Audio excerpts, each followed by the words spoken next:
The vast Colorado wilderness seemed to hold its breath as the sun crept above the eastern plains.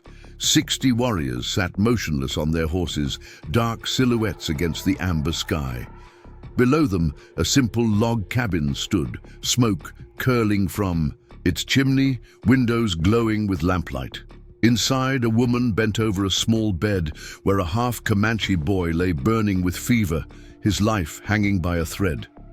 Before we jump back in, tell us where you're tuning in from. And if this story touches you, make sure you're subscribed, because tomorrow I've saved something extra special for you. She had come west, seeking a new beginning, but found herself caught in a dangerous crossfire between two worlds. Rejected by the town that had promised her work, Mary Thompson never imagined that saving one child would place her at the center of a conflict that could erupt into bloodshed. Yet as dawn broke and she saw those silent warriors lining the ridges around her cabin, she understood that her choice to heal without prejudice had changed everything. This is a story of courage on the American frontier, where one woman's refusal to turn away from suffering created an unexpected alliance that would challenge the very boundaries of hatred and fear. The wagon wheels ground to a halt, creaking like wounded animals as Mary Thompson pulled back on the reins. Spring rains had transformed the narrow trail into a treacherous ribbon of mud, and her small covered wagon had already nearly overturned twice since daybreak. The Colorado Territory stretched before her, vast and indifferent. Snow-capped peaks of the distant Rockies seemed to mock her journey, their eternal permanence a stark contrast to her own uncertain future. Mary adjusted her bonnet, fingers tracing the worn fabric. It had once been a cheerful blue, a gift from her husband before the war took him at Antietam. Now it was faded, much like so many of her hopes. The letter from the mining settlement of Pike's Crossing had promised opportunity, a desperate need. For a nurse with her experience, decent pay, and most importantly, a chance to leave behind the whispers that followed a woman alone in St. Louis. The settlement appeared gradually through the afternoon haze, a collection of rough-hewn buildings scattered like children's blocks at the base of foothills. Smoke arose from a handful of chimneys, and the sounds of hammering and men's voices carried on the wind. Mary squared her shoulders and snapped the reins again. At 32, she had survived the loss of her husband, her parents, and her position at the city hospital after a disagreement with the new head physician. She would survive this, too. Just another beginning, she whispered to herself, though the words rang hollow even to her own ears. The town's main street was little more than a muddy path lined with false-fronted buildings. Men stopped to stare as she passed. A woman alone was still rare enough in these parts to draw attention. Mary kept her eyes forward, her back straight, until she reached the building marked with a crude sign, Town Office. Inside, a balding man with spectacles perched on the end of his nose looked up from a ledger. Behind him, a younger man with a sheriff's badge pinned to his vest stopped mid-conversation. "I'm looking for Mr. Daniels," Mary said, her voice steady despite her weariness. "I'm Mary Thompson, the nurse from St. Louis." The balding man stood, adjusting his suspenders. "That would be me. Walter Daniels, mayor of Pike's Crossing." His eyes narrowed as they swept over her, lingering on her traveling dress and the small medical bag she clutched. "We were expecting a male physician, Mrs. Thompson." Mary pulled the letter from her satchel, the paper worn at the folds from her many readings of it during the journey west. "Your correspondence specified a nurse with battlefield experience. I served 3 years in the war hospitals. My qualifications were clearly stated in my reply, which you acknowledged." Daniels exchanged glances with the sheriff. "Yes, well, perhaps there was a misunderstanding. You see, Pike's Crossing is a rough place. The miners, the terrain." He cleared his throat. "A woman alone might find it unsuitable. I've treated gangrene in field hospitals while artillery fire shook the walls," Mary replied, a hint of steel entering her voice. I believe I can manage a mining settlement. The sheriff stepped forward, thumbs hooked in his belt. Ma'am, the situation has changed since we sent that letter. We've had incidents with the local Indians, Comanche raids on outlying homesteads. The settlement needs a doctor who can handle both medical needs and other matters. Other matters? Mary asked, though she already sensed the direction of their thinking. Security concerns, Daniel said, not meeting her eyes. The town council voted last week to delay bringing in any new women or children until the Indian problem is resolved. Mary felt her chest tighten. The familiar sensation of doors closing before she could even knock threatened to overwhelm her. I spent my last savings getting here, Mr. Daniels. Perhaps we could arrange for your return passage to... I have nowhere to return to, Mary cut in. Her hands were trembling, but she hid them in the folds of her skirt. I was promised a position. I have a contract. Daniels glanced at the sheriff again. The council's decision supersedes any prior arrangements. I'm sorry, Mrs. Thompson. The rejection was not unfamiliar. Mary had faced similar barriers in St. Louis after the war, when the returning male doctors had reclaimed their positions, pushing aside the women who had kept the hospitals running in their absence. But this was different. She had come all this way, burned her bridges behind her. Is there a hotel where I might stay while I consider my options? She asked, grasping for dignity. The sheriff at least had the decency to look uncomfortable. Widow Jensen runs a boarding house, but she's particular about her clientele. Mary understood the implication. A woman traveling alone would be viewed with suspicion, assumed to be of questionable character. It was the same narrow thinking she had hoped to escape by heading west. As she stepped back onto the muddy street, the afternoon sun was already slipping behind the mountains. The weight of her situation pressed down on her shoulders like a physical burden. She had enough food for perhaps 3 days. Her money would barely cover a room for a week, assuming anyone would rent to a woman alone. She led her tired horse toward what appeared to be a boarding house, only to be met with a similar reception. The owner, a sour-faced woman named Mrs. Guthrie, informed her that she had no rooms for unaccompanied females and suggested Mary try the mining camps further up the valley where standards might be more flexible. The saloon was out of the question. The general store owner offered his storeroom for 1 night, but only if she would be gone by morning, before regular customers arrive. The church was locked, its windows dark and uninviting. By dusk, Mary had been turned away from every establishment in Pike's Crossing. She found herself at the edge of town, sitting on her wagon seat, watching as lamps were lit in windows that would remain closed to her. Her horse's head drooped with exhaustion, and her own body ached from days of travel. "Seems you've worn out your welcome before even saying hello," a voice drawled from behind her. Mary turned to find a man leaning against a hitching post. He was tall and lean, with a close-cropped beard and eyes that seemed to catch the fading light. His clothes were worn but clean, and unlike the other men she'd encountered, he looked at her face rather than appraising her like livestock. "I wasn't aware a welcome had been extended in the first place," Mary replied, wariness mixing with exhaustion in her voice. The man pushed away from the post. "Pike's Crossing ain't known for its hospitality." He stepped forward and extended a hand. "William Cooper. Most folks just call me Cooper." Mary hesitated before shaking his hand. "Mary Thompson." "The nurse. From back east," he said with a nod. "Word travels fast in small places. Not fast enough to spare me the journey, apparently." She couldn't keep the bitterness from her tone. Cooper glanced over his shoulder at the town, then back at Mary. His eyes held no pity, which she found oddly comforting. "You got somewhere to sleep tonight?" Mary's guard rose immediately. She had encountered men's generosity before, always with strings attached. "I'll manage." "No doubt," Cooper replied, seeming to understand her hesitation. "But there's a Storm coming in from the mountains, and these parts get mighty cold once the sun's down. He nodded toward a small cabin visible in the distance, a solitary pinprick of light set apart from the settlement. I've got a place about a half-mile up. There's a lean-to where your horse can shelter. You can have the cabin. I'll take the stable. Mary studied him, searching for signs of deception or ill intent.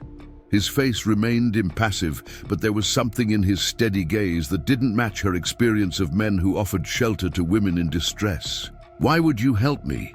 she asked directly. Cooper's expression didn't change, but something flickered in his eyes. "Maybe I've seen enough folks turned away by Pike's Crossing to know better than to trust their judgment." He started walking away, then paused. "Make your choice soon." Preparing and narrating this story took us a lot of time, so if you are enjoying it, subscribe to our channel. It means a lot to us. Now back to the story. "That storm won't wait on decisions." As if to emphasize his point, a distant rumble of thunder rolled across the valley. The first fat raindrops began to fall, cold against Mary's cheek. She looked back at the town, its windows now closed against the coming weather. Then, at the retreating figure of William Cooper. She had come west, seeking a fresh start, a place where her skills would matter more than her gender. Pike's Crossing had denied her that chance, but perhaps the frontier itself was offering an alternative she hadn't considered. With the rain beginning to fall in earnest, Mary Thompson flicked the reins and followed the stranger into the gathering. A darkness. Cooper's cabin was small but solidly built, set against a hillside, with a view of both the settlement below and the sprawling wilderness beyond. Inside, it was surprisingly orderly. Not at all the bachelor's quarters Mary had expected. A stone fireplace dominated one wall, its embers still glowing with warmth. A narrow bed with a patchwork quilt stood in one corner, a small table and 2 chairs in another. Shelves lined with books, actual books, not just ledgers or a single Bible, covered most of another wall. "You can take the bed," Cooper said, moving efficiently around the room, adding wood to the fire and lighting a lamp. "I'll bring your things." Mary stood just inside the doorway, uncertain of the proper protocol in this strange situation. "Mr. Cooper." "Just Cooper." "Cooper, I don't make a habit of accepting charity from strangers." He looked at her directly then, the lamplight catching the angles of his face. "Not offering charity, just a roof." He gestured to the window where rain was now lashing against the glass. Alternative doesn't seem appealing. While Cooper went to secure her horse and wagon, Mary took stock of her surroundings. The cabin was humble, but had unexpected touches of refinement. A small shelf held a collection of carved wooden figures, animals mostly, rendered with surprising skill.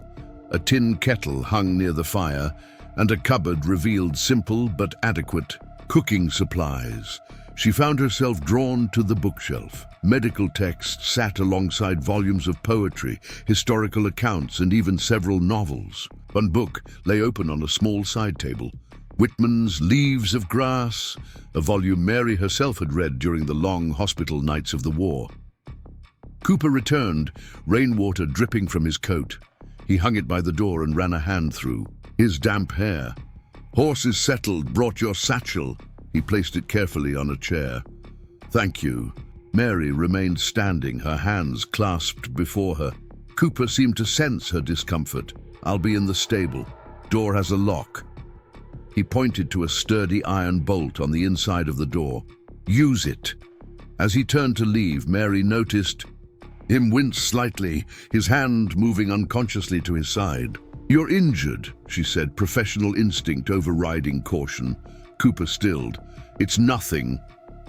I'm a nurse. Let me be the judge of that." Their eyes met in a long moment of assessment. Finally, Cooper shrugged. "Took a fall, breaking a horse 3 days back. Bruised, maybe cracked a rib, nothing that won't heal." "Sit," Mary instructed, her voice shifting to the tone she'd used in the hospital wards. To her surprise, Cooper complied, lowering himself onto one of the wooden chairs. Mary opened her satchel and withdrew her medical kit. "Remove your shirt, please." Again, Cooper hesitated, then slowly unbuttoned his shirt. Beneath it, a deep purple bruise spread across his right side, the skin swollen and hot to the touch. Mary's fingers explored the area with practiced precision. "Two ribs cracked, not broken through," she diagnosed. "You're lucky they didn't. Puncture your lung when you fell."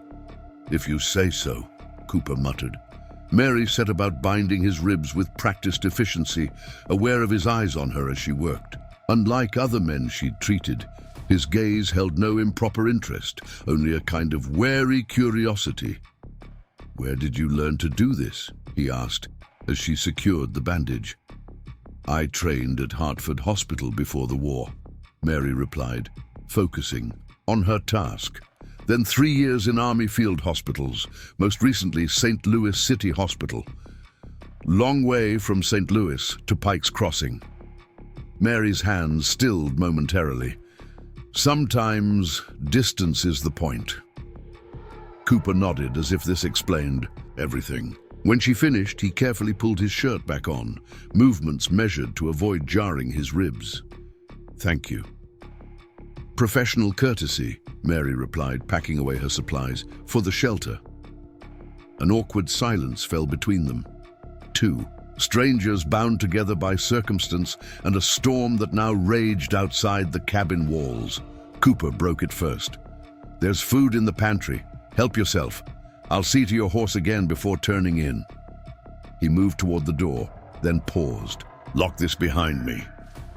After he left, Mary stood in the center of the cabin, listening to the rain pound against the roof. The events of the day seemed almost dreamlike in their rapid succession. The rejection by the town, the doors closed in her face, and now this unexpected sanctuary offered by a man she'd just met. She moved to the window, peering out into the darkness. Cooper was visible in the lamplight spilling from the stable, checking on her horse. There was something in his careful movements, in the gentle way he spoke to the animal, that eased some of the tension from her shoulders. Mary prepared. A simple meal from the supplies Cooper had indicated, setting aside a portion for him. But he didn't return to the cabin that night. Through the window, she could see the stable light remain lit for some time, then dim. He had meant what he said about giving her space. Later, as rain pounded against the roof and wind howled through the pines outside, Mary sat on the edge of Cooper's bed, unable to sleep despite her exhaustion. The day's events replayed in her mind, each rejection another stone in the wall that seemed to be closing around her future. A soft knock at the door startled her. She hesitated, then slid the bolt back. Cooper stood there, his hair damp from the rain. "Figured you might want some tea." He held up a steaming mug. "Helps with sleep." Mary accepted the mug, inhaling the unfamiliar herbal scent. "What is it?" "Willow bark and something the Comanche call sleeping grass. Good for restless nights." At her cautious expression, he added, "Not poison, promise." Despite herself, Mary smiled slightly. "A man who knows herbal medicine?"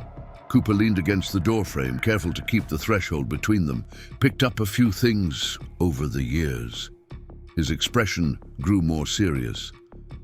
"Pike's Crossing isn't the only settlement around here. Valley's got scattered homesteads, ranches. Folks who get sick or injured can't always make it to town. Sometimes town doesn't want them anyway." Mary studied him over the rim of her mug. "You help them?" "Do what I can," Cooper replied with a slight shrug. "Not much compared to proper training." The tea was surprisingly effective, warmth spreading through Mary's tired body. She found herself relaxing, the weight of the day easing slightly. "Why did the town really reject me?" she asked suddenly. Cooper was quiet for a long moment, his expression unreadable in the dim light. "Pike's Crossing has an arrangement with the army post 30 miles east. Protection in exchange for supplies, information." Town council wants a military doctor, someone who'll look the other way when soldiers get rough with the locals, someone who understands their approach to the Indian problem. And they didn't think I would. Would you? Mary thought of the battlefield hospitals, the countless young men she'd watched die, the indigenous scouts who'd been denied treatment by other medical staff while she secretly tended their wounds after dark. No, Cooper nodded. Get some rest, Mrs. Thompson. Morning comes early around here. As he turned to leave, Mary called after him. It's Mary! He paused, glancing back. Mary, then. Something almost like a smile crossed his face. Welcome to Colorado. After he left, Mary sipped the tea, feeling its calming effects. Through the window, she could see the rain had lessened, moonlight occasionally breaking through the clouds to illuminate the valley below.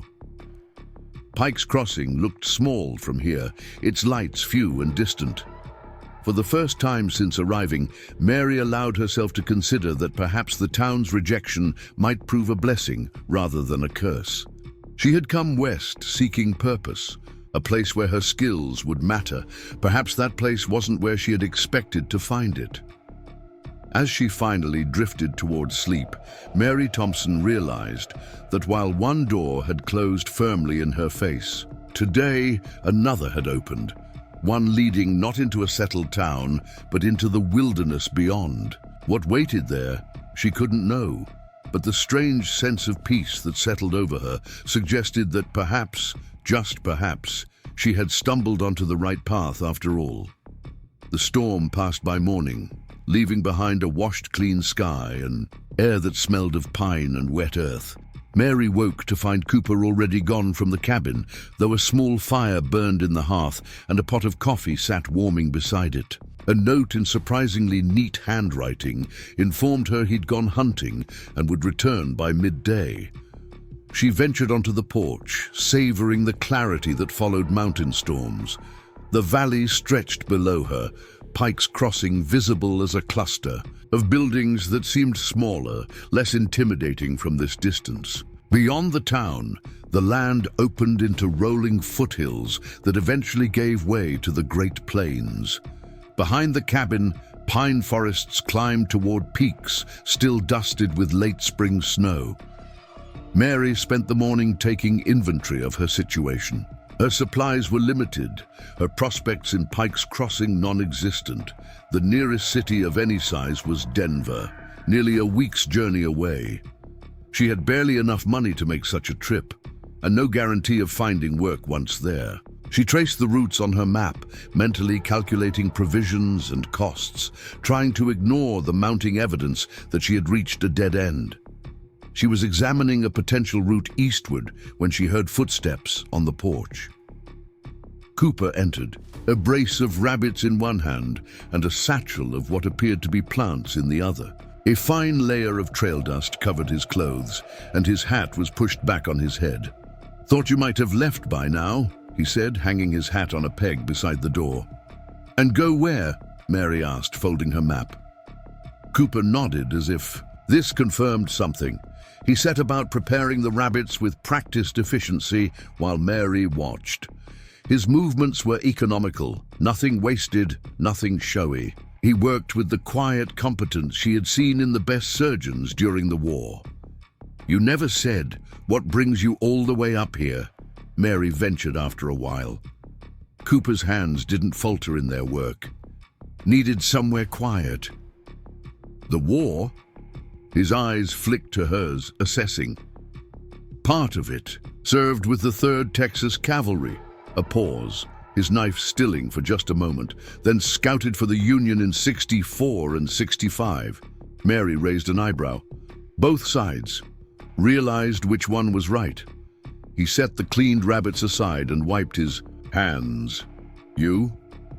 "Lost my husband at Antietam. Joined the nursing corps after." Mary busied herself with the coffee pot. "When the war ended, there wasn't much left for me in Connecticut. So you came west." "So I came west," she echoed. "Though perhaps not far enough." She poured 2 cups of coffee and handed one to Cooper. Their fingers brushed briefly in the exchange, and she was surprised by the warmth of his hand, despite the cool morning. "What will you do with me, Mr. Cooper? I can't impose indefinitely." Cooper took a sip of his coffee, regarding her over the rim of the cup. His eyes were grey, she noticed, the color of storm clouds. Hadn't given it much thought. Cabin's big enough. The implications of his words hung between them. Mary opened, her mouth to respond, to object, to question. She wasn't sure which, when the sound of approaching hoofbeats interrupted the moment. They both turned toward the window. A man on horseback was riding hard toward the cabin, his mount lathered with exertion. He was hunched forward in the saddle, urgency evident in every line of his body. His clothes were ragged, his face lined with exhaustion and fear. Cooper moved quickly to the door, opening it as the rider pulled his exhausted horse to a stop. "Cooper!" the man gasped, nearly falling from his saddle. "Need help? It's Matthew. He's burning up something fierce." Cooper steadied the man, his hand firm on the rider's arm. "Easy, Jackson. What happened?" "Started 2 days back. Thought it was just a chill, but he's getting worse. Can barely recognize me now." Lizzie's beside herself. The man, Jackson, seemed to notice Mary for the first time. His desperate eyes moved to her, then back to Cooper. "Who's—" "This is Mary Thompson. She's a nurse. A real one. Trained back east." Hope flared in Jackson's face, transforming his features. "Ma'am, please. My boy—" "How old is your son?" Mary asked, already moving to collect her medical bag. 6. He's Half-Comanche." Jackson's eyes held a challenge along with the plea. "His mother was from the band that summers in the North Valley." Mary didn't hesitate. "That doesn't change how fever works. Where's your homestead?" 10 miles northeast along Beaver Creek." Mary turned to Cooper. "I'll need my wagon." Cooper was already reaching for his coat. "Jackson, get yourself some water. We'll be ready to ride in 10 minutes. The journey to the Jackson homestead took nearly 2 hours, the wagon jolting over rutted trails that sometimes disappeared altogether. Cooper rode ahead as guide, with Jackson beside him. Mary sat on the wagon bench, mentally reviewing treatments for childhood fevers, calculating doses of the medicines in her kit. They crossed shallow streams and meadows bursting with spring wildflowers, but Mary barely noticed the landscape. Her mind was occupied with the child waiting at the end of their journey, a boy caught between 2 worlds, now fighting for his life. She had treated many children during her career, had seen too many lost to illnesses that might have been prevented with proper care. The thought of a child suffering in this wilderness, far from medical help, strengthened her resolve. The Jackson homestead appeared around a bend in the trail, a sturdy log structure nestled in a small clearing along a creek. A thin column of smoke rose from the chimney, and a garden plot showed signs of recent planting. A woman appeared in the doorway as they approached, her face drawn with worry. Her features were delicate, her skin lighter than her husband's, but with a sun-darkened quality that spoke of outdoor work. She hurried forward as they dismounted, relief flooding her face at the sight of Cooper. "You came," she breathed, then noticed Mary. "Who?" "This is Mary Thompson," Cooper explained. "She's a nurse, Lizzie, a good one." The woman didn't question further, just stepped aside to let Mary enter. Inside, the cabin was simple but meticulously kept. A curtain divided the main room from what Mary assumed was a sleeping area. Lizzie drew it aside, revealing a small bed pushed against the far wall. On it lay a boy with copper skin and dark hair plastered to his forehead with sweat. His small chest rose and fell rapidly, each breath a visible effort. Even from the doorway, Mary could hear the wet, crackling sound that accompanied his breathing. Mary moved quickly to his side, setting down her bag and placing a practiced hand on his forehead. The heat radiating from his skin confirmed the fever was dangerously high. "How long has he been like this?" she asked, already unbuttoning her cuffs and rolling up her sleeves. "Woke up feverish 2 mornings back," Lizzie answered, hovering nearby. By last night, he couldn't keep anything down, started talking nonsense about an hour before Daniel rode for help. Mary unwrapped her stethoscope and listened to the boy's chest. The wet, crackling sounds confirmed her suspicion. "It's pneumonia," she said. "I need cold water, clean cloths, and a pot of boiling water." She turned to Cooper. "There's willow bark in my bag, and I'll need whatever feverfew you can find." The next hours passed in a blur of activity. Mary worked methodically, applying cool compresses to bring down Matthew's fever while preparing herbal infusions to ease his breathing. She coaxed small sips of water and medicine past his cracked lips, murmuring encouragement when his fever-bright eyes occasionally fluttered open. Cooper moved quietly alongside her, anticipating her needs with an efficiency that surprised her. He knew where to find the herbs she requested, understood how to prepare them, and even recognized the symptoms she was treating. At one point, he suggested adding elderberry to a tincture, explaining that the Comanche used it for chest ailments. Daniel and Lizzie Jackson watched them work with a mixture of fear and hope, their eyes never leaving their son's face. Mary could see in their exhausted postures that they had been taking turns sitting with the boy for days, stealing moments of rest when they could. By sunset, Matthew's fever had lessened slightly, though he still drifted in and out of consciousness. Mary sat beside him, periodically checking his pulse and breathing. Cooper brought her tea and made her drink it, though she protested she wasn't tired. "You're no good to the boy if you collapse," he said quietly, his hand briefly touching her shoulder. When Mary finally told the Jacksons that the fever was breaking, Lizzie broke down in silent tears. Daniel wrapped an arm around his wife, his own eyes suspiciously bright. "He's not out of danger yet," Mary cautioned. "The next day will be critical. I'll stay tonight to monitor him."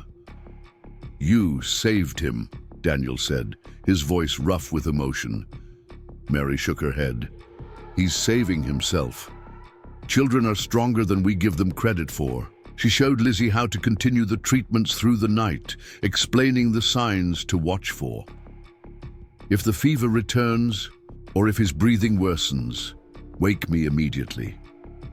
Later, as the household settled into an exhausted quiet, Cooper found Mary on the small porch, staring up at the star-filled sky. He handed her a steaming cup of coffee and leaned against the railing beside her. "You're good at this," he observed quietly. Mary cradled the warm cup between her palms. "It's what I was trained for." "More than training," Cooper replied.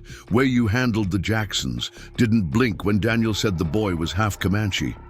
I've treated all sorts of people, Cooper. Sickness doesn't care about a person's origins." Mary took a sip of the bitter coffee. "During the war, I saw men who'd been trying to kill each other lying side by side in the same hospital tent. Death doesn't discriminate. Neither should healing." They stood in comfortable silence for a while, the night sounds of the wilderness, creating a gentle backdrop to their thoughts. An owl called from nearby, and somewhere in the distance a coyote answered. "There are others," Cooper said finally. "Scattered families, outlying homesteads. Folks the town won't help because they're too poor, too different, or married to the wrong people." He glanced at her. "They could use someone with your skills." Mary turned to face him. "Are you offering me a job, Mr. Cooper?" A small smile touched his lips. "More like a purpose. Cabin you're staying in belonged to an old friend. Left it to me when he passed last winter. Too big for one person." "Are you suggesting I stay?" Mary asked carefully. "I'm suggesting there's work here that needs doing. People who need help." Cooper's eyes held hers. "Pike's Crossing might not want a nurse, but the rest of the valley does." Before Mary could respond, a sound from inside the house drew their attention. Matthew calling for his mother. They both moved quickly back inside, the conversation left unfinished under the vast Colorado night. The boy's fever had broken completely. By morning, Mary found him sitting up in bed, pale but clear-eyed, sipping the broth his mother had prepared. The transformation was remarkable, though Mary knew from experience that recovery would take time. She showed Lizzie how to make a strengthening tea and left instructions for rest and nourishment. As they prepared to leave, Daniel Jackson pressed a small leather pouch into Mary's hand. "It's not much," he said, "but it's what we can spare." Mary tried to refuse, but Daniel's expression stopped her. "You rode out here not knowing us, not caring that my boy is half-Comanche. That's worth something." On the ride back to Cooper's cabin, Mary was quiet, turning over the events of the past day in her mind. Cooper seemed content with the silence, focusing on guiding them along trails that were often invisible to Mary's untrained eye. "How did you come to know the Jacksons?" she finally asked. Cooper adjusted his hat against the midday sun. "Met Daniel when he first came to the valley, 4 years back. Some folks in town gave him trouble when they found out about Lizzie. I helped him find a place to settle, far enough from town to avoid problems." "Because his wife is Comanche?" "Because people fear what they don't understand." Cooper's voice was matter-of-fact. "Easier to hate than to learn." When they reached the cabin, Mary was surprised to find herself thinking of it as a return rather than a stop on her continuing journey. She watched as Cooper unhitched the horses, his movements easy and practiced. There was something about the way he handled animals, gentle but confident, that reminded her of the best doctors she had known. "I'll accept your offer," she said as they walked toward the cabin. "To stay, I mean. At least until I can find a more permanent arrangement." Cooper nodded, as if he had expected no other answer. "Cabin needs work. Extra room could be fixed up as a proper examination space." "You seem very certain I'll have patience." "Word travels, even out here." Cooper pushed open the cabin door. "By week's end, folks will know about the Jackson boy. After that, they'll come." Cooper's prediction proved accurate. 3 days later, a rancher arrived with his 10-year-old daughter, her arms swollen and hot from an infected cut. The next day brought an elderly trapper with a persistent cough that had plagued him all winter. By the end of the week, Mary had treated a miner with an embedded splinter that had festered, a pregnant woman worried about spotting, and a teenage boy gored by a bull. They came from homesteads scattered throughout the valley, arriving on horseback or in wagons, sometimes walking miles for treatment. Mary saw them all, using Cooper's cabin as an impromptu clinic. She cleaned wounds, set bones, dispensed medicines, and offered advice on everything from child rearing to nutrition.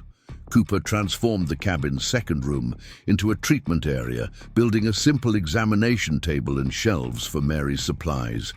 He seemed to understand instinctively what she needed before she asked for it, anticipating requirements with a quiet efficiency that made her work easier. In the evenings, they would sit by the fire, Mary recording the day's cases in a journal, Cooper whittling or reading. Sometimes they talked, sharing pieces of their pasts in careful, measured doses. She learned that he had been a Texas Ranger before the war, that he had lived among the Comanche for nearly a year after deserting the Confederate forces, that he now made his living breaking horses and guiding the occasional hunting party from back east. In turn, she shared her own story, the loss of her husband early in the war, her decision to become a nurse rather than return to her disapproving family in Connecticut, the gradual alienation she had felt in St. Louis as a woman practicing medicine without a proper place in society. "Never quite belonged anywhere," she admitted one evening as they sat by the fire, Mary mending a torn shirt while Cooper whittled one of his animal figures. "Too educated to be comfortable with most women, too female to be accepted by most doctors." Cooper nodded, understanding in his eyes. Borders are always the hardest places to live, between worlds, between ideas. "Is that where we are? On a border?" "All frontiers are borders," Cooper replied, his knife making a precise cut in the wood, between what was and what might be. As weeks passed, they settled into a rhythm. Cooper continued his work with horses, but increasingly found himself serving as Mary's assistant, particularly for cases requiring travel to distant homesteads. His knowledge of local medicinal plants proved invaluable, complementing Mary's formal training with practical wilderness medicine. The cabin became a true home, with small touches that reflected both its occupants. Mary's medical books found places beside Cooper's volumes of poetry. Her collection of dried herbs hung from the rafters next to his curing hides. They still maintained separate sleeping quarters, Mary in the cabin, Cooper in the lean-to, but their lives were intertwined in ways that felt both natural and inevitable. And then came the Comanche. Mary had just finished treating a young homesteader's wife for milk fever when she heard the approach of horses, many horses moving at a steady pace. Cooper, who had been chopping wood outside, came to the door, his expression guarded. "Stay inside," he told her, reaching for the rifle that hung above the door. "Cooper, it's a Comanche hunting party, at least a dozen." Mary moved to the window. A group of mounted warriors approached the cabin, their faces painted, feathers and ornaments adorning their hair. At their lead rode an older man whose bearing marked him as a leader. They carried lances and bows, though no weapons were drawn. Cooper stepped onto the porch to meet them, rifle held casually but ready. Mary remained in the doorway, watching. The leader raised a hand in greeting, speaking words Mary didn't understand. To her surprise, Cooper responded in the same language, his pronunciation different but clearly comprehensible to the Comanche, who nodded in approval. Their conversation continued for several minutes, with occasional glances toward Mary. Finally, Cooper gestured for her to approach. She stepped forward, conscious of the warrior's appraising eyes. "This is Walking Hawk," Cooper said. "He leads the summer hunting band from the North Valley." Mary inclined her head respectfully. "Please tell him I'm honored to meet him," Cooper translated. The chief listened, then spoke again at length.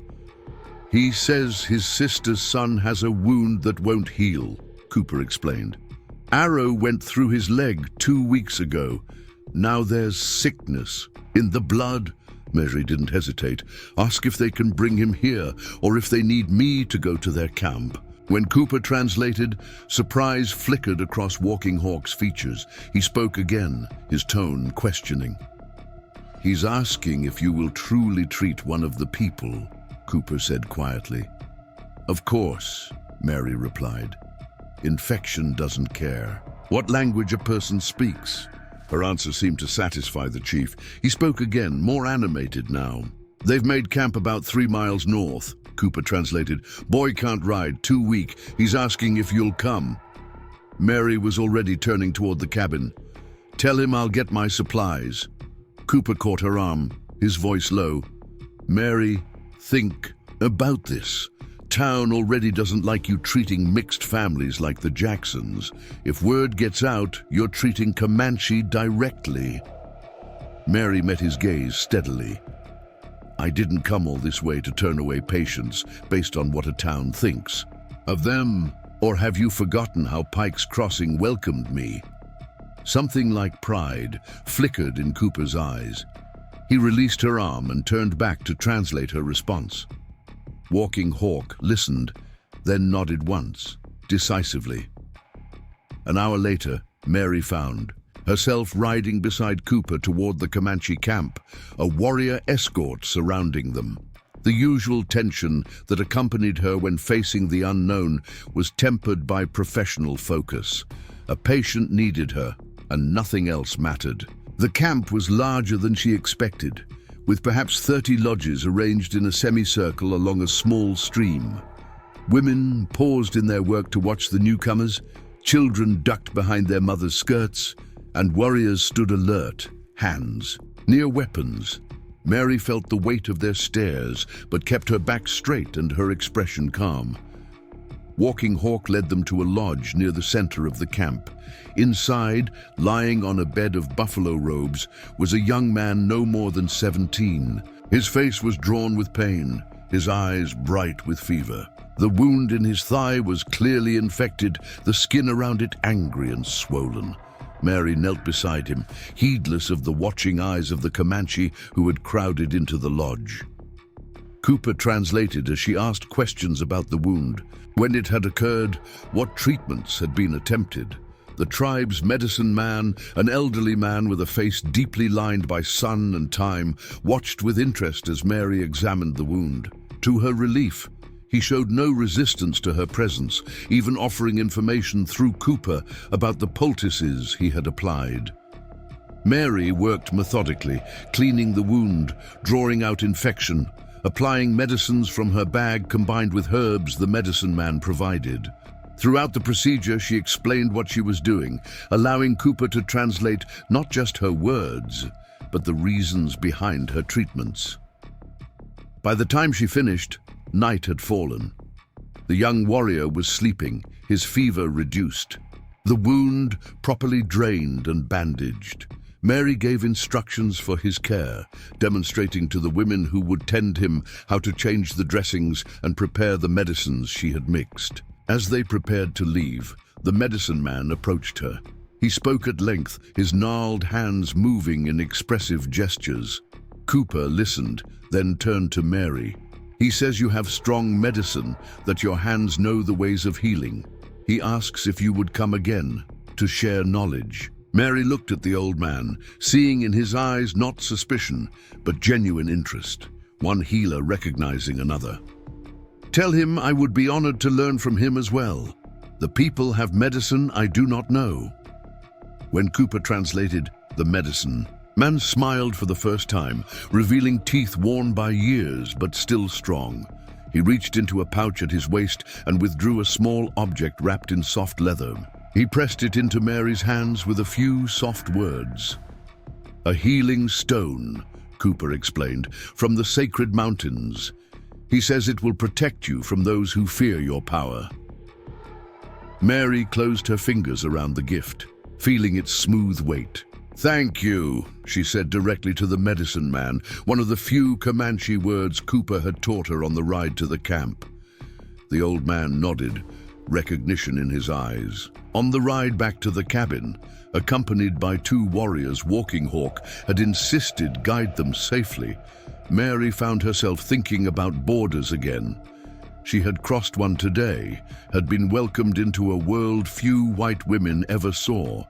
The realization was both humbling and exhilarating. You did a good thing today, Cooper said as they rode side by side under the star-filled sky. I did my job, Mary replied simply. Nothing more. Cooper's gaze lingered on her face. Most folks wouldn't see it that way. Most folks aren't. Me. A ghost of a smile touched his lips. No, they certainly are not. What neither of them realized as they rode home through the peaceful Colorado night was that their actions had set in motion events that would soon test them both. For while Mary Thompson saw only patients needing care, others would see boundaries being crossed, alliances being formed, and threats taking shape in the shadows between two worlds. After the trip to the Comanche camp, Mary's practice expanded in ways she hadn't anticipated.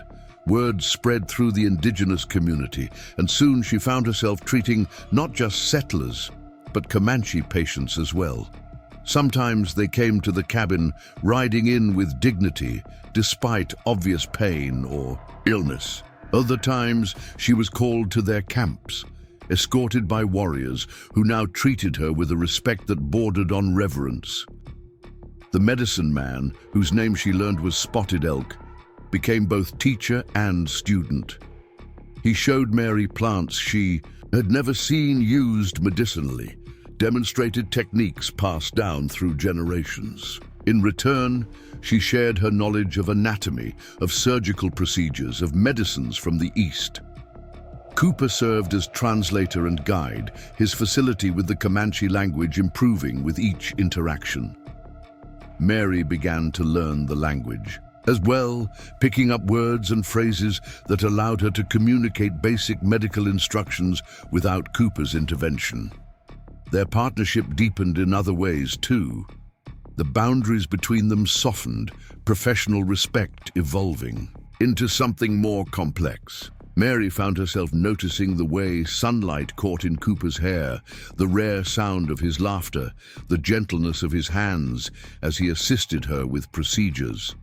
For his part, Cooper seemed increasingly aware of her as a woman rather than simply a colleague. His gaze lingered when he thought she wasn't looking.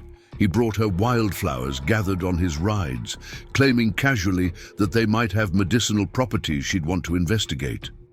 When nightfall found them far from the cabin, returning from a distant patient, he made sure she had the warmer blankets, the more comfortable spot by the fire.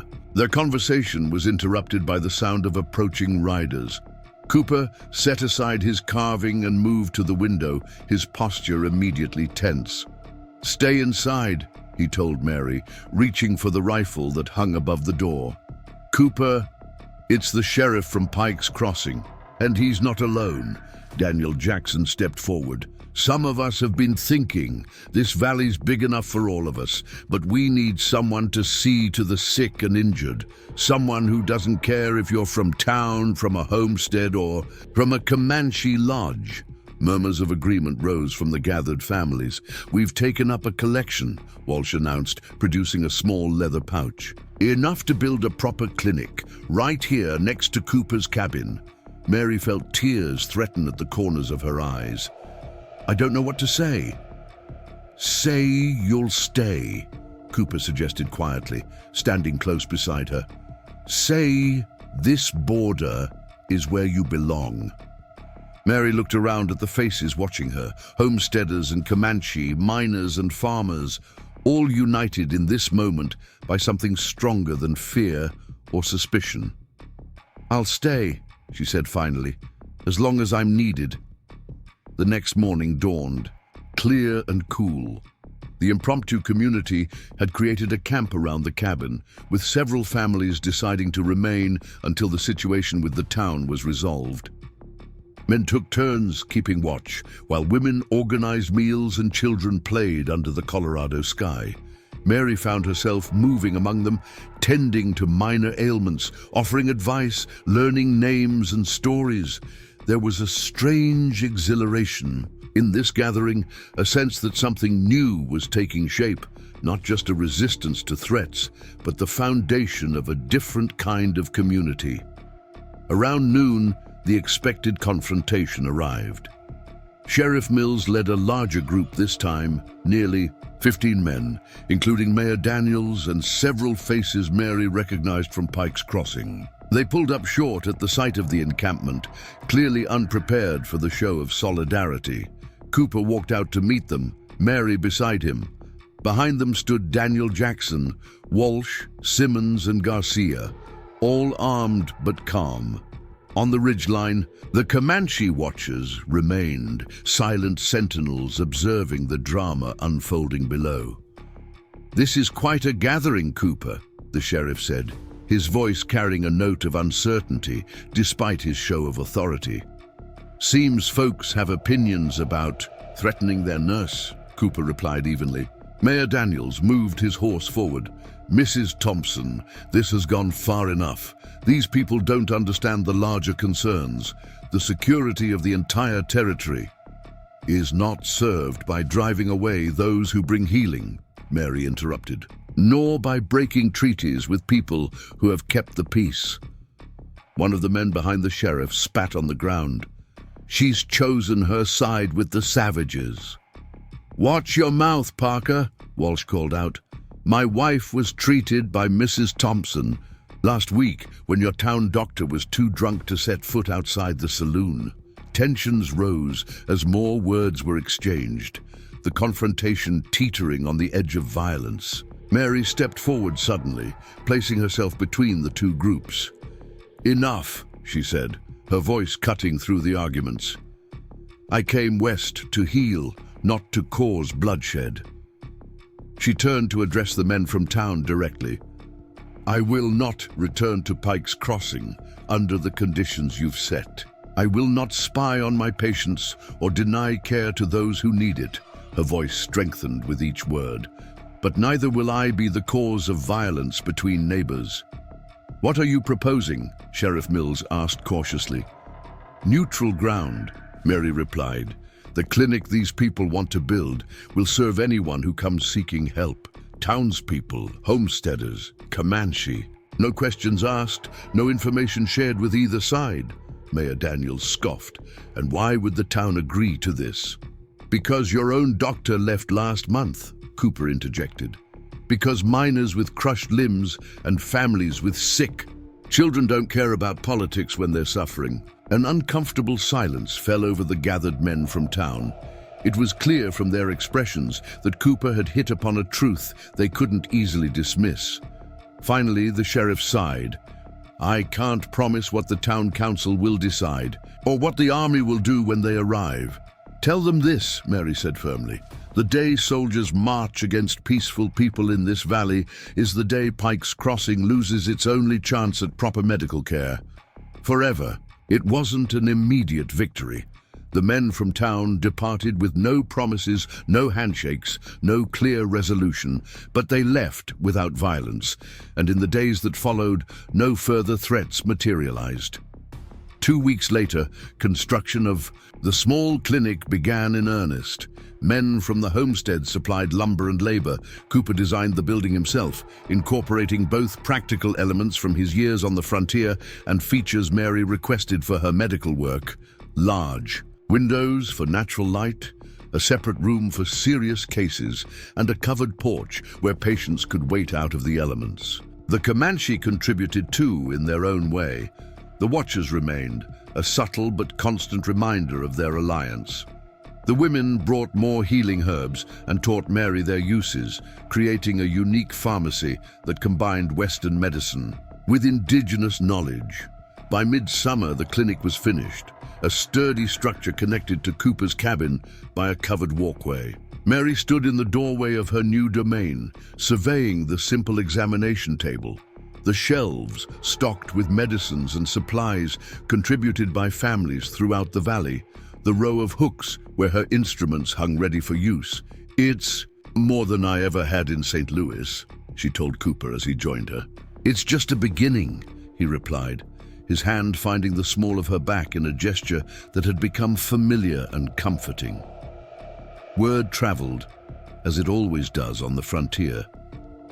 The first patient from Pike's Crossing arrived 3 days after. The clinic was completed. A miner with a deep gash in his arm who couldn't wait for the town's new doctor, who was reportedly still weeks away from arrival. Mary treated him without comment on the town's previous position, simply cleaning and stitching the wound with professional efficiency. More townspeople followed, grudgingly at first, then with increasing regularity. The neutral ground Mary had proposed became a reality, not through formal agreements, but through pragmatic necessity. Illness and injury recognized no borders, no political divisions. In early August, the promised army detachment arrived at Pike's Crossing. Mary and Cooper watched from the ridgeline as soldiers established a temporary camp at the edge of town. The Comanche sentinels doubled, then tripled, their presence on the surrounding hills becoming impossible to ignore. They're going to try something, Cooper said grimly as they observed the military preparations. Mary's hand tightened around his. Then we need to try something first. The next morning, Mary rode into Pike's Crossing alone, despite Cooper's protests. She wore her finest dress, the one she had traveled west in, now carefully mended and pressed. Her medical bag was at her side, her posture straight and confident as she guided her horse directly to the army encampment. The young lieutenant in charge received her with surprise and skepticism, but his demeanor changed when she introduced herself not simply as a nurse, but as the representative of the valley's United Settlements. United Settlements? He repeated, glancing at the mayor, who had hurriedly joined them. I was informed there was only Pike's Crossing and a few scattered, problematic elements. There are 37 homesteads in this valley, Mary informed him calmly, plus 3 Comanche summer camps, all coexisting peacefully until recent misunderstandings. Misunderstandings, Mayor Daniel sputtered. The Russell massacre has been investigated, Mary interrupted, by a committee including representatives from both the settlements and the Comanche bands. She withdrew a folded document from her bag. The Russell family was indeed killed, but not by Comanche. The arrows left at the scene were Ute, from a band known to be hostile to both settlers and Comanche. The lieutenant accepted the document, scanning it with increasing interest. This is signed by a Comanche chief, and by... He looked up, surprised. The sheriff of Pike's Crossing, Sheriff Mills, who had been standing quietly at the edge of the gathering, stepped forward. Found tracks that didn't match any Comanche patterns I know, and I've been tracking in this territory for 15 years. He avoided the mayor's furious glare. Couldn't in good conscience let innocent people be blamed, Indian or not. The meeting lasted hours, with Mary serving as the central voice for what she now called the Valley Coalition. By the time she rode back to the clinic that evening, she carried with her a tentative agreement. The army would establish its post as planned, but would honor existing treaties as long as peace was maintained. It's not a perfect solution, she told Cooper that night as they sat on the clinic's porch, watching fireflies rise from the summer grass. The soldiers will still be there. The town will still distrust the Comanche. Some of the Comanche will still resent the settlers. Borders are never perfect, Cooper replied, his hand finding hers in the gathering darkness. But they can be places where different worlds meet instead of clash. As summer faded into fall, Mary's clinic became more than just a place of healing. It became the valley's true neutral ground, where miners from town might sit beside Comanche mothers waiting for treatment, where news and information were exchanged freely, where the foundations of understanding were quietly laid. Cooper remained by her side, no longer sleeping in the lean-to, but sharing the cabin that had become their home. Their partnership deepened into something neither had expected to find on the frontier, a love built not on desperate circumstances, but on mutual respect and shared purpose. The following spring, they were married under the Colorado sky, with Daniel Jackson officiating and guests from every corner of the valley in attendance. Even a reluctant delegation from Pike's Crossing came, bringing a peace offering in the form of medical supplies the town had ordered specially from Denver. As years passed, the legend grew. Travelers passing through would hear the story of the clinic between worlds, of the nurse who had stood her ground when 60 Comanche warriors lined the hills in her defense, of the unlikely community that formed around one woman's refusal to choose sides in a conflict that didn't need to exist. Mary and Cooper eventually had 2 children of their own, a boy and a girl who grew up learning both English and Comanche, who played with children from town and settlement and tribe alike. The clinic expanded, then expanded again, eventually, training new healers, some from the settlements, some from the Comanche bands, all learning to combine the best of different traditions. The army post remained, as did the tensions that never fully disappeared on any frontier. But in that valley, for that generation at least, healing prevailed over hatred, and borders became places of exchange rather than division. And it all began with a woman who stepped off a wagon into rejection, who found purpose in the wilderness, and who refused to accept that different worlds couldn't find common ground. Years later, when asked how she had managed to create peace in a place defined by conflict, Mary Cooper would simply smile and say, "I did what any nurse would do. I treated the whole patient, not just the wounds you could see." The tale of Mary, Thompson Cooper, and the Comanche warriors spread far beyond the Colorado Valley where it began. As so often happens with frontier stories, it grew in the telling, embellished by each new storyteller. Some versions claimed 100 warriors had lined the hills that day, others that Mary had performed miraculous surgeries that no white doctor could match. One particularly colorful account suggested she had married a Comanche chief rather than William Cooper. But the essential truth remained unchanged. A woman of medicine had created a bridge between worlds, and in doing so had saved lives on all sides of a conflict that might otherwise have ended in bloodshed.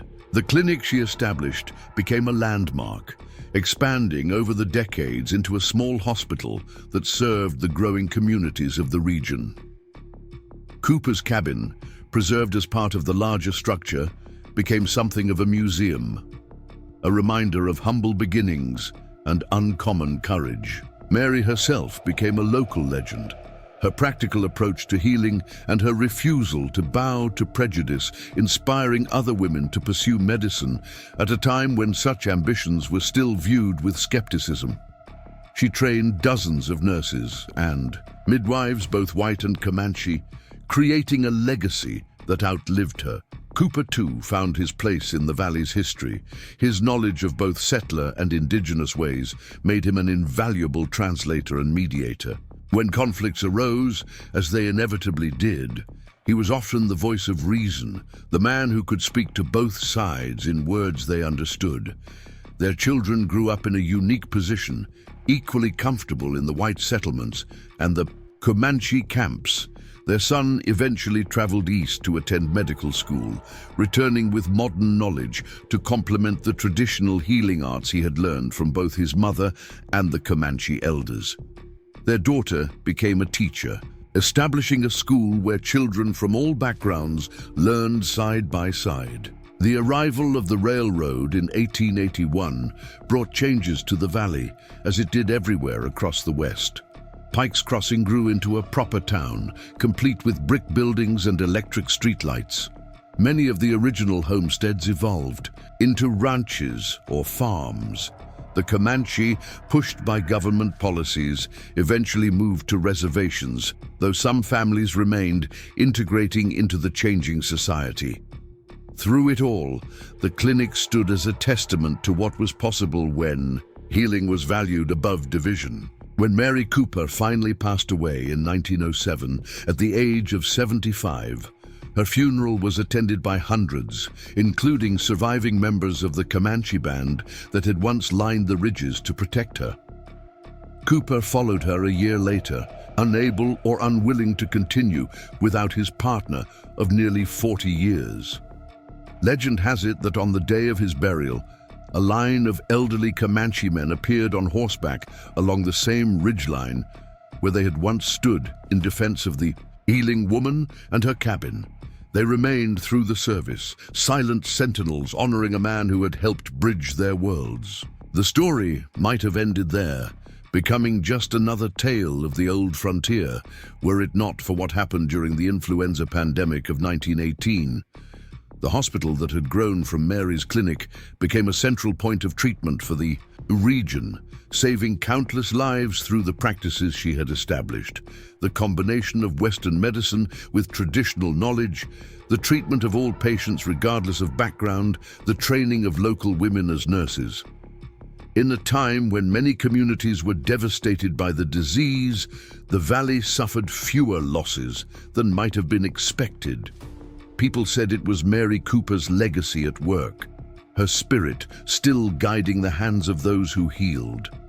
Others pointed to the practical advantages of her approach, the use of herbal remedies when conventional medicines ran short, the distribution of care throughout the community rather than centralization in overcrowded facilities. Whatever the reason, the story gained new life, a reminder that healing could transcend the boundaries that so often divided people.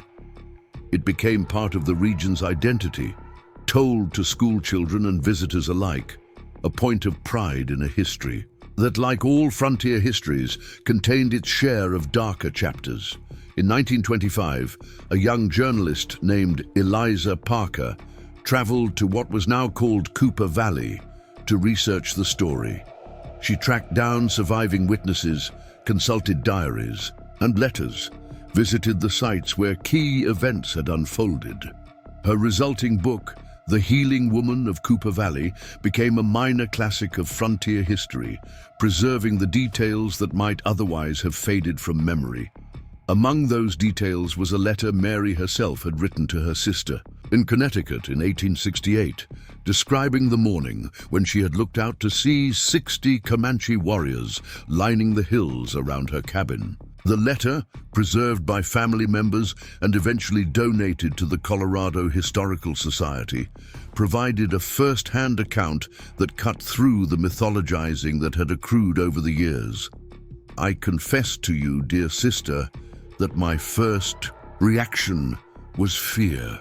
Who would not feel trepidation at such a sight? But then Cooper explained they had come not as enemies, but as protectors, grateful for care I had provided to their sick.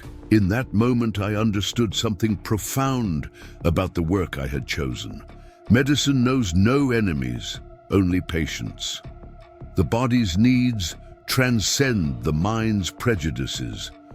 These men whom I had been taught to fear recognized what so many of my own race could not, that healing is sacred regardless of who offers or receives it. When their leader rode down to speak with us, I saw in his eyes not a savage, as our Eastern papers would have me believe, but a man concerned for his people, grateful for help offered without conditions. He spoke through Cooper, offering the protection of their warriors against the threats from town. I have never felt so humbled, nor so certain that I am exactly where Providence intends me to be. Dill. The letter went on to describe the confrontation with the men from Pike's Crossing, the gathering of supporters from the homesteads, and the eventual resolution that allowed the clinic to serve all who needed it. Mary's clear-eyed assessment of the situation, free from romanticism or self-aggrandizement, offered a window into a remarkable moment when healing created the possibility of peace. That peace was never perfect. As Mary herself acknowledged in later writings, the pressures of westward expansion continued to create conflicts. The army post established near Pike's Crossing eventually grew into a full fort, and government policies toward indigenous peoples grew increasingly restrictive. The Comanche, like other tribes, saw their traditional ways of life irrevocably changed. But in Cooper Valley, something different had taken root. The example set by Mary and William Cooper of respect across boundaries, of knowledge shared, rather than imposed, of healing offered without prejudice, created patterns that persisted long after they were gone. Today, the descendants of those original homesteaders, townspeople, and Comanche families still live in the region. The hospital that grew from Mary's clinic still stands, now a modern medical center that serves a diverse community. A small museum, adjacent to the facility, houses artifacts from those early days: Mary's medical bag, Cooper's carved animals, the healing stone given to her by the Comanche medicine man. And on each anniversary of the day when 60 warriors lined the hills to protect a healer who had helped their children, a ceremony is held on that same ridgeline. Representatives from the Comanche Nation join local residents and medical staff from the hospital in a commemoration that honors not just the memory of Mary and William Cooper, but the enduring power of healing to bridge the chasms that divide. The story of the frontier nurse and the Comanche warriors has traveled far beyond Colorado, inspiring similar initiatives in other communities where historical divisions have created barriers to healthcare. It reminds us that even in the most challenging circumstances, one person's refusal to accept artificial boundaries can create ripples that continue long after they are gone. Mary Thompson Cooper never set out to be a hero or a legend. She simply did what she was trained to do: heal the sick, comfort the suffering, stand firm in her principles. But in doing so on a frontier where different worlds collided, she demonstrated a courage and vision that transformed a community and created a legacy that continues to this day. In her final journal entry, written just weeks before her death, Mary reflected on the journey that had brought her from rejection in Pike's Crossing to the center of a community that crossed all boundaries. When I look back on that day I arrived, tired and alone, I can scarcely recognize myself in that frightened woman.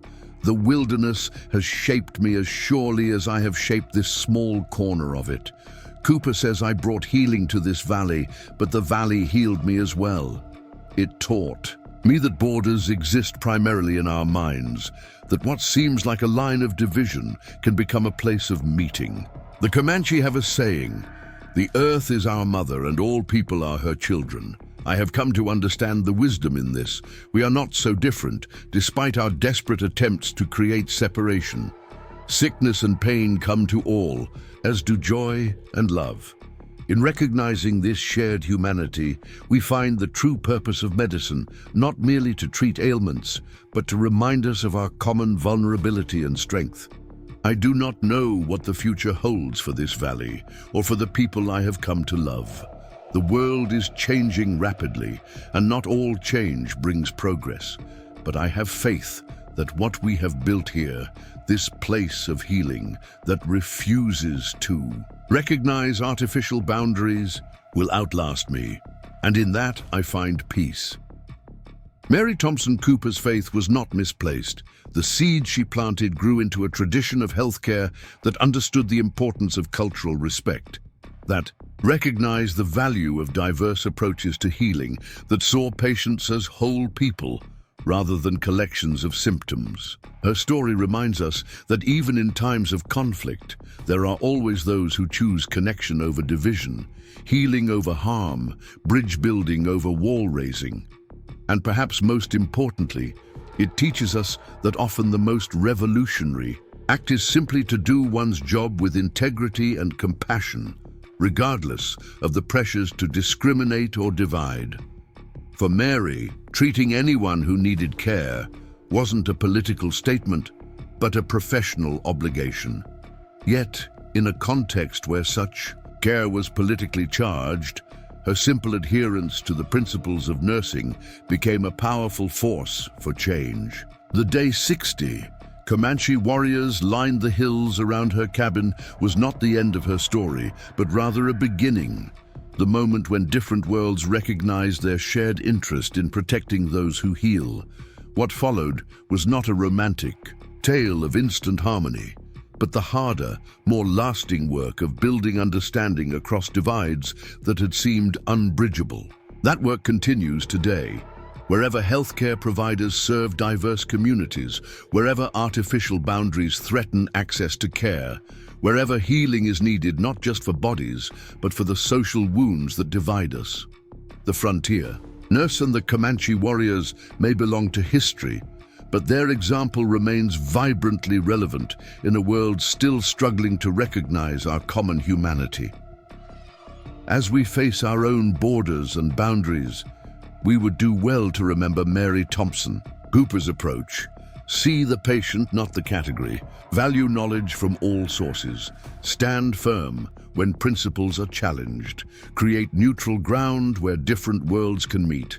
And always, always choose healing over harm.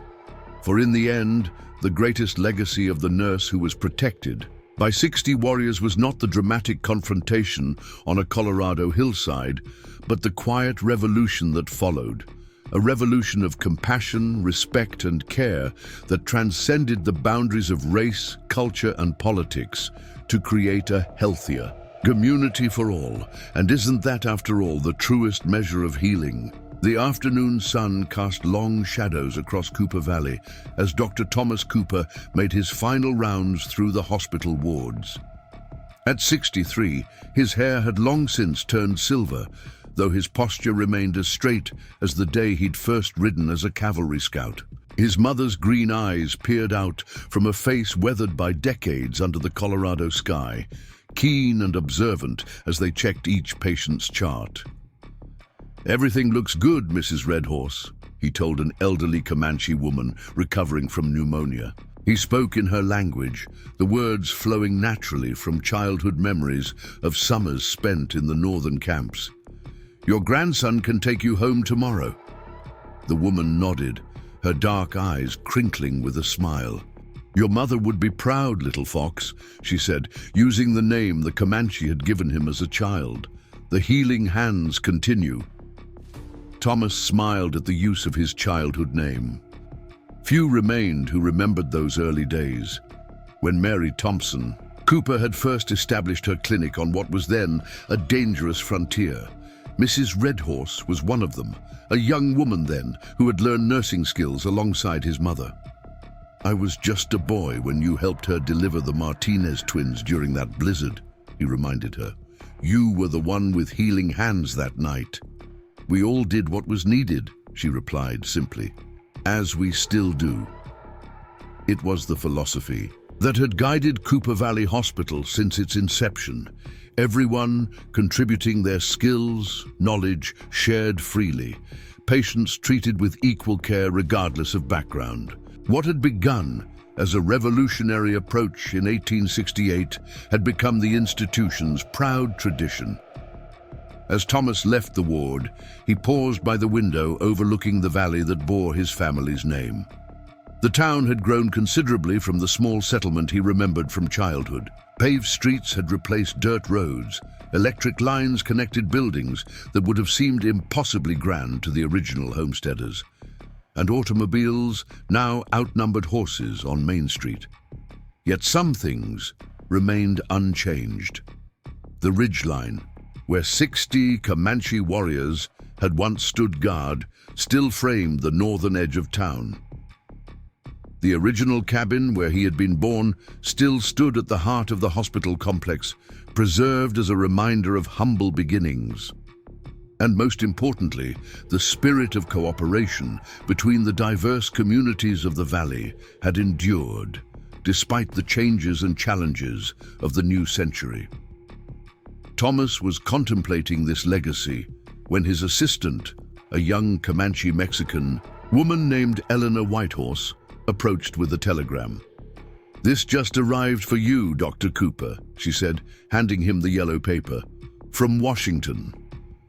Thomas thanked her and unfolded the message, his expression growing serious as he read. After a moment, he folded it carefully and placed it in his pocket. "Is everything all right?" Elena asked, concerned by his sudden stillness. "The Spanish influenza has reached the eastern states," he replied. "They're requesting medical personnel with experience treating indigenous populations. Apparently, the reservation hospitals are already overwhelmed. They want you to go east." Thomas shook his head. "They want our protocols, our methods, the approach my mother developed for treating across cultural boundaries." He looked out the window again, this time seeing not the present, but possibilities. "They want to know if what worked here could work elsewhere." The outbreak of Spanish influenza had been in the news for months, reports filtering west of devastation in Europe and increasingly in America's eastern cities. The hospital staff had been preparing, knowing it was only a matter of time before the pandemic reached Colorado. "Will you go?" Eleanor asked. Thomas considered the question. He had not traveled far from Cooper Valley in decades, content to serve the community where he had grown up. But the telegram suggested an opportunity to extend his mother's legacy far beyond their mountain valley. "My father always said, 'Borders exist to be crossed,'" he said finally. "I think perhaps it's time to see if our valley's medicine can heal beyond these mountains."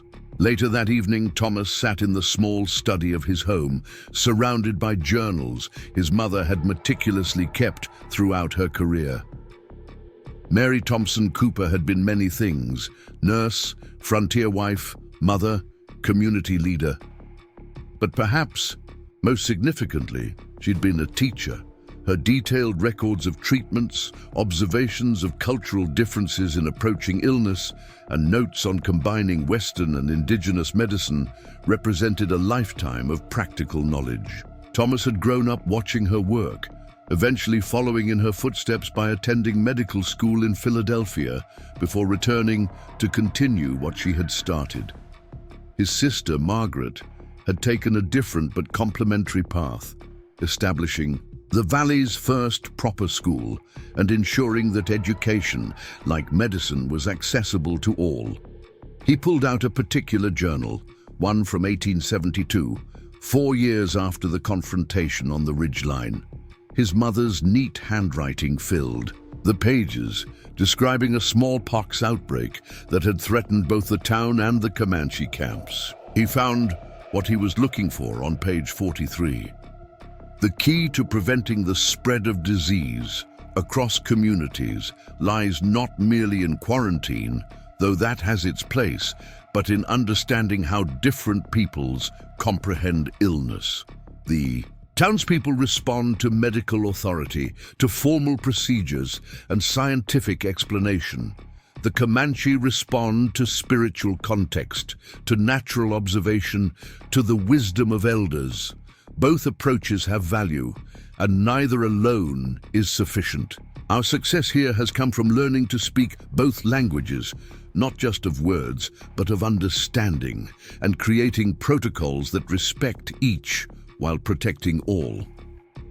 This was what Washington wanted, not just medical techniques, but the hard-won wisdom of bridging cultural divides during a health crisis. Thomas knew that what had worked in Cooper Valley might not translate directly to the broader challenges of the nation, but the principles remained sound. A knock at the door interrupted his thoughts. He opened it to find Sheriff Michael Jackson, grandson of Daniel and Lizzie, the family whose Half-Comanche son had been Mary's first patient in the valley. "Evening, Doc," Michael said, removing his hat. "Heard about the telegram."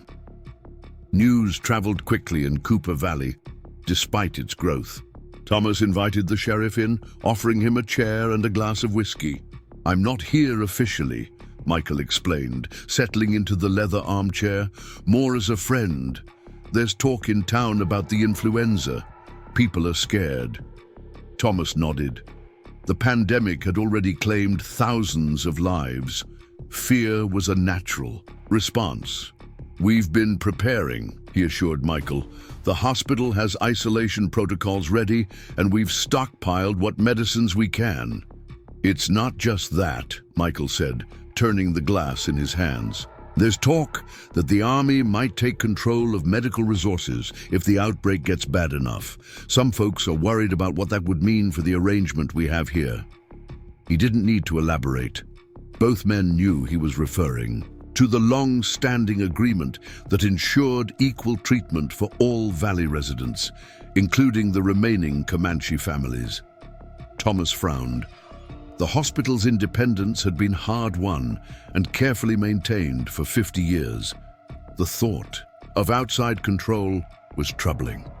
"All the more reason to share what we know," he said after a moment.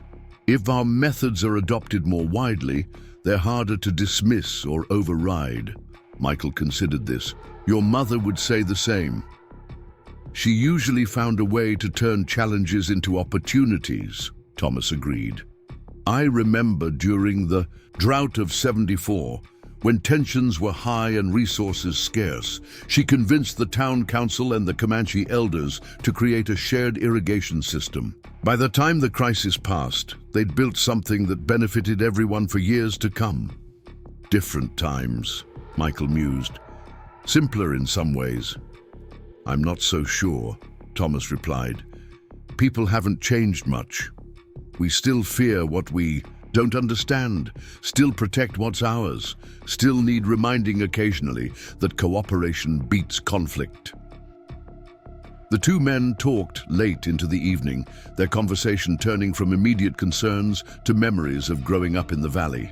During its formative years, Michael recalled Thomas's father, William Cooper, teaching him to track when he was just a boy. Thomas reminisced about summer gatherings where white settlers and Comanche families shared meals and stories under the Colorado sky. "We didn't realize how unusual it was," Thomas said. "Children never do." "That was the gift your parents gave us," Michael replied, making the extraordinary seem natural. 2 weeks later, Thomas Cooper stood on the platform of the train station, his medical bag in one hand and a trunk containing his mother's journals in the other. A small crowd had gathered to see him off. Hospital staff, town officials, and representatives from the Comanche community. Margaret Cooper Stevens, his sister, embraced him tightly. At 61, she remained as formidable as ever, her grey hair pinned neatly, her back straight as their mother's had been. "You'll write," she said. It wasn't a question. "Every day," Thomas promised, "and I'll be back once the protocols are established. This is still home." Elena Whitehorse stepped forward next. "The hospital will continue exactly as you and your mother would want," she assured him. "We won't let anyone change that." Thomas nodded, knowing he was leaving the institution in capable hands. Elena had trained under him for a decade, and her commitment to the hospital's founding principles was absolute. Last to approach was Old Bear, one of the few remaining Comanche elders old enough to remember the day 60 warriors had lined the ridgeline. Now in his 90s, he moved slowly, supported by his grandson. "You carry your mother's medicine to help others," he said in Comanche. "This is good. But remember what she learned here, that healing must respect the ways of the people, or it cannot reach them." "I remember," Thomas replied in the same language. "Her strength goes with me." Old Bear nodded, then reached into a pouch at his waist. He withdrew a small object wrapped in soft leather, the very healing stone that had been given to Mary Cooper by the medicine man Spotted Elk more than 50 years earlier. "She returned this before she walked on to the next world," Old Bear explained. "Said it should stay with the people, but now the people's medicine travels with you. It should be with you also." Thomas accepted the stone with deep gratitude, understanding the significance of the gesture. It was a tangible connection to his mother's legacy, to the bridge she had built between worlds. As the train pulled away from Cooper Valley, Thomas watched the familiar landscape recede, the ridgeline where 60 warriors had once stood gradually disappearing into the distance. He carried with him not just medical knowledge, but a living history, a testament to what was possible when healing transcended boundaries. The journey east took 4 days, the landscape changing dramatically from Colorado's mountains to the plains of Kansas and Nebraska, the rolling hills of the Midwest, and finally, the increasingly crowded cities of the eastern states. Everywhere, Thomas saw signs of the pandemic's impact. Stations with medical screening checkpoints, passengers wearing cloth masks, newspapers with daily death tolls. In Washington, D.C., he was met by a representative from the Public Health Service, a harried-looking physician named Dr. Henry Morris. "We're grateful you've come, Dr. Cooper," Morris said, as they rode in a government automobile toward the health service headquarters. "The situation on the reservations is dire, and our standard approaches aren't working effectively." "Different communities require different approaches," Thomas replied. "My mother understood that from the beginning." "Yes, your mother," Morris glanced at him. "I've read accounts of her work. Quite remarkable for the time, a woman establishing medical services on the frontier." Thomas smiled slightly. "She would say the remarkable part wasn't her gender, but the receptiveness of those she served to a new way of thinking about healthcare." At headquarters, Thomas was introduced to a committee of physicians and government officials charged with coordinating the influenza response.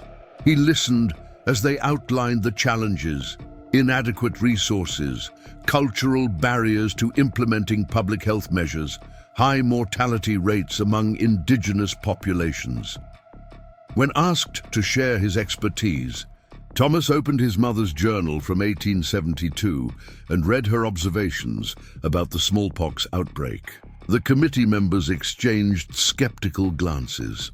"Dr. Cooper," interjected a military physician, "while these anecdotes are charming, we're dealing with a modern pandemic.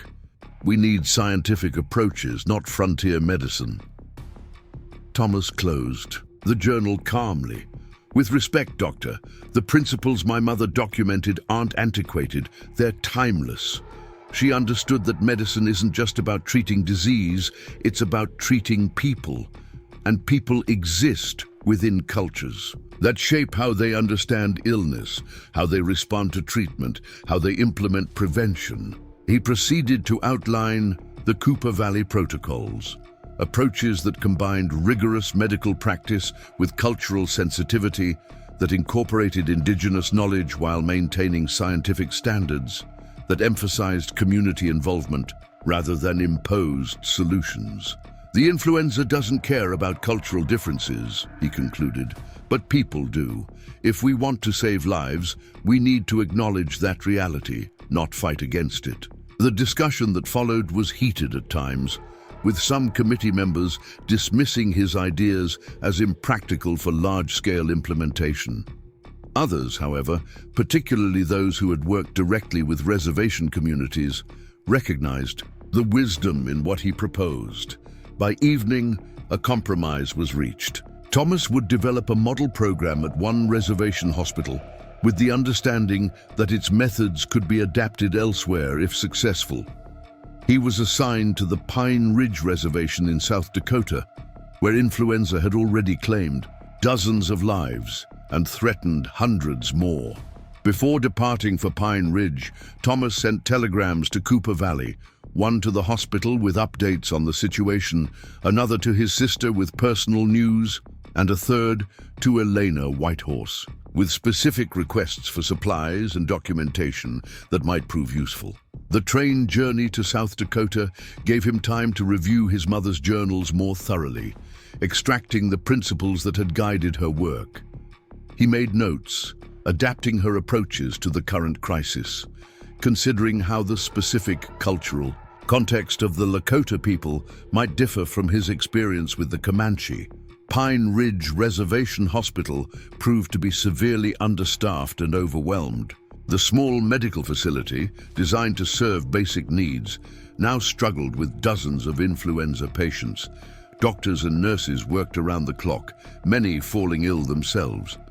Traditional Lakota healers operated separately, mistrusting the government doctors who had often dismissed their practices as superstition. Dr. James Whitfield, the hospital's director, greeted Thomas with obvious relief. "We've lost 17 people in the past week alone," he said, leading Thomas through wards crowded with coughing patients, mostly elderly and children. And those are just the ones who came to us. Many are suffering in their homes, refusing to come to the hospital. "Have you worked with the traditional healers?" Thomas asked. Whitfield looked uncomfortable. "Agency policy discourages what they call native superstitions. I've tried to be more flexible, but there's been little cooperation from either side."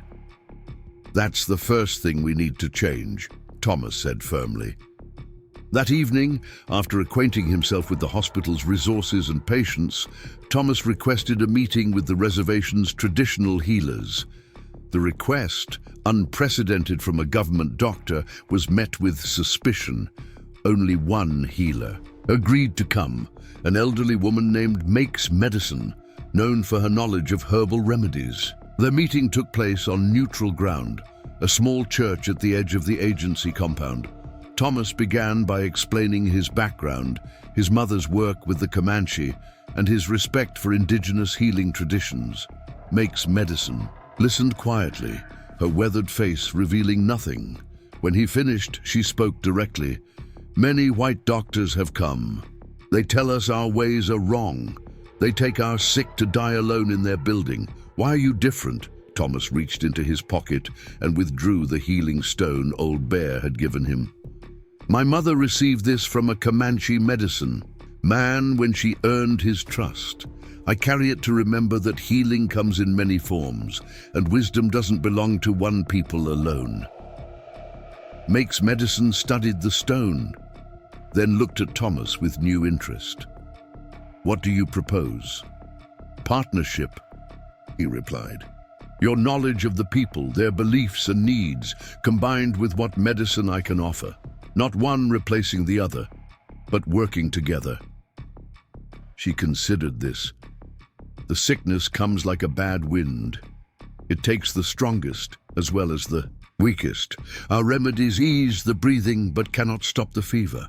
"My medicines can help with the fever," Thomas said, "but patients need more than that.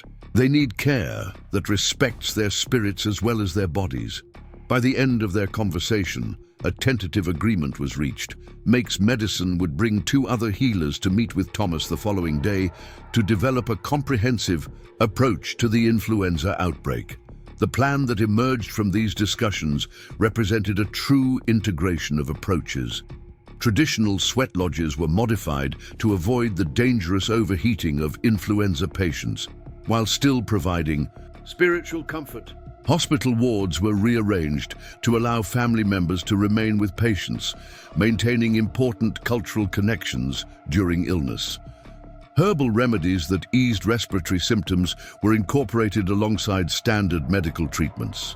Most significantly, a team of young Lakota women was trained as nurses' aides, creating a bridge between the hospital and the community. They could explain medical procedures in culturally appropriate ways, while also ensuring that doctors understood and respected important spiritual practices.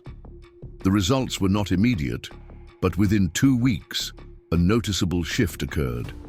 More families brought their sick to receive care. Recovery rates improved as patients received both medical treatment and culturally appropriate support.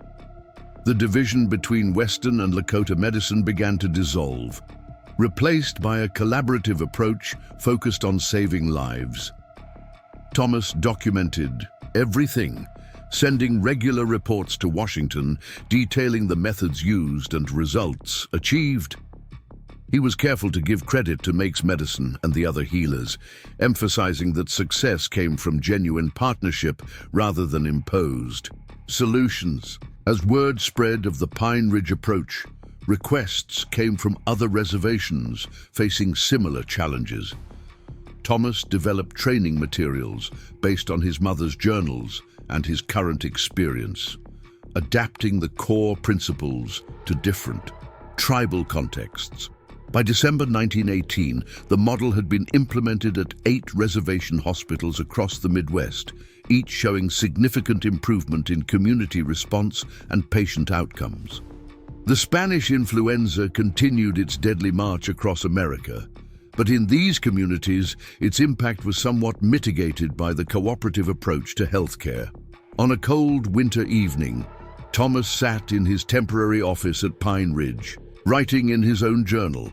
He had been away from Cooper Valley for nearly 3 months, the longest absence of his life. Telegrams from home assured him that all continued well. The hospital maintained its principles despite pressure from Army medical officers, and the community remained united in its approach to the pandemic. A knock at the door interrupted his writing. Make's Medicine entered, carrying a small bundle wrapped in deerskin. "You return to your valley soon," she said. It wasn't a question. "Next week," Thomas confirmed. "The protocols are established now, and the training program for other reservations is underway." Make's Medicine nodded. "You have done what you promised. You brought healing that respects our ways." She placed the bundle on his desk. "This is for your hospital, a gift from our healers to yours." Thomas carefully unwrapped the bundle to find a beautifully crafted medicine bag containing seeds, dried plants, and small pouches of herbal mixtures. A pharmaceutical treasure trove of Lakota healing knowledge. "This is too valuable," he protested.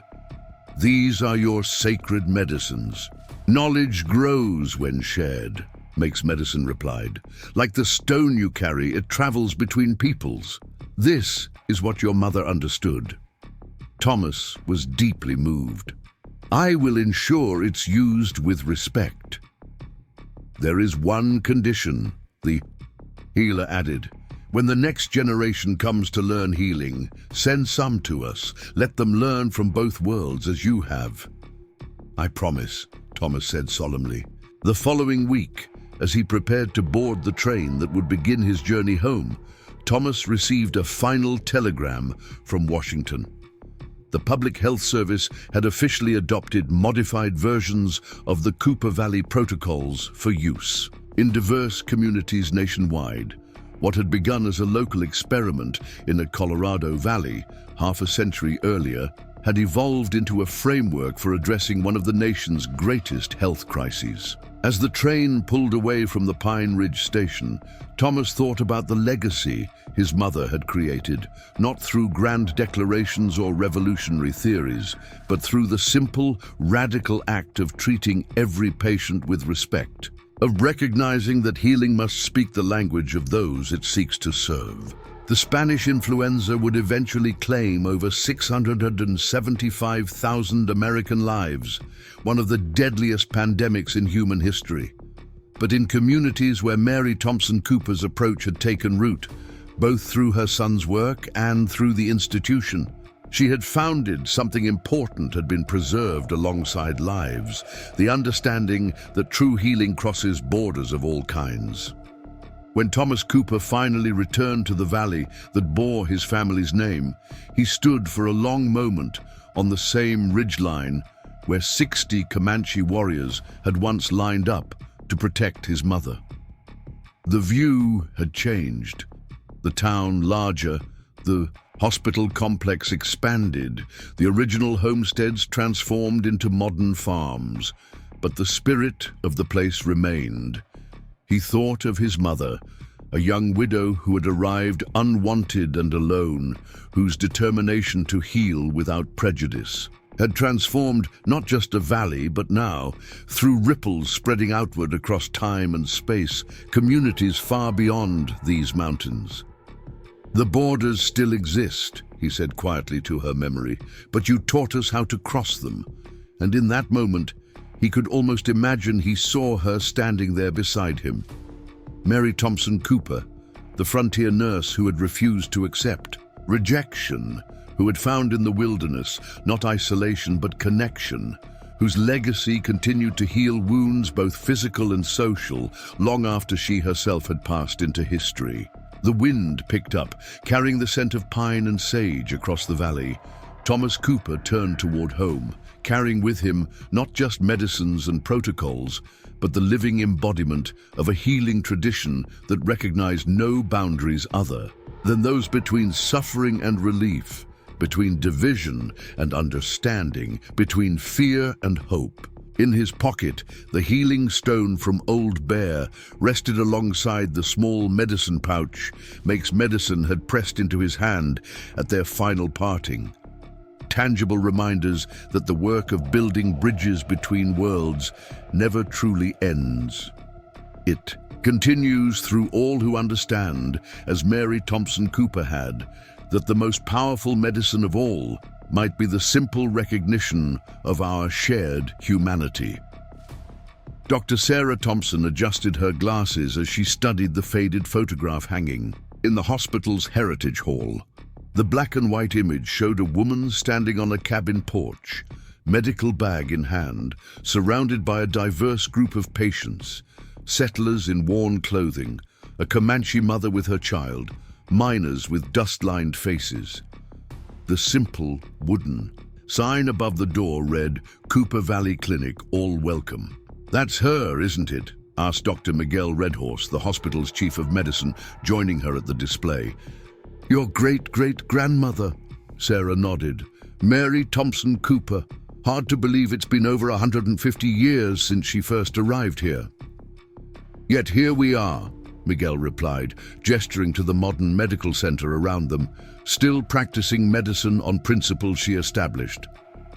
They stood in contemplative silence, two physicians from vastly different backgrounds, united by a shared medical philosophy that had originated with that determined nurse on the Colorado frontier. Sarah had recently returned to Cooper Valley, after 15 years working with Doctors Without Borders in conflict zones across the globe. Miguel, a descendant of the original Comanche bands who had summered in the valley, had trained at Johns Hopkins before returning to lead the hospital, where generations of his family had both received and provided care. "They've arrived," announced Elena Jackson, the hospital administrator and great-granddaughter of Daniel and Lizzie Jackson. "The delegation is waiting in the conference room." The three colleagues made their way through the hospital's modern, wings to where representatives from the World Health Organization waited. The WHO team had come to study the Cooper Valley model, a healthcare approach that had evolved from Mary Thompson's frontier innovations into an internationally recognized system for providing culturally responsive care in diverse communities. What began as one nurse's practical solution to frontier healthcare challenges has become increasingly relevant in our global society, Sarah explained to the visitors. My great-great-grandmother simply saw patients, not categories. She incorporated indigenous knowledge alongside her formal training, created neutral spaces where different communities could receive care without judgment, and trained local people to become healthcare providers for their own communities. The principles seem simple, noted Dr. Amara Okafor, the WHO team leader. Why has this approach been so difficult to implement elsewhere? Miguel smiled. It is simple in concept, but challenging in execution. It requires setting aside preconceptions about whose knowledge matters, whose cultural practices deserve respect. Most importantly, it demands that healthcare providers become students as well as teachers. The delegation spent the day touring the facility, observing the integration of traditional healing practices with cutting-edge medical technology. In the oncology ward, patients could consult with both oncologists and traditional healers. The maternity section incorporated birthing practices from multiple cultural traditions.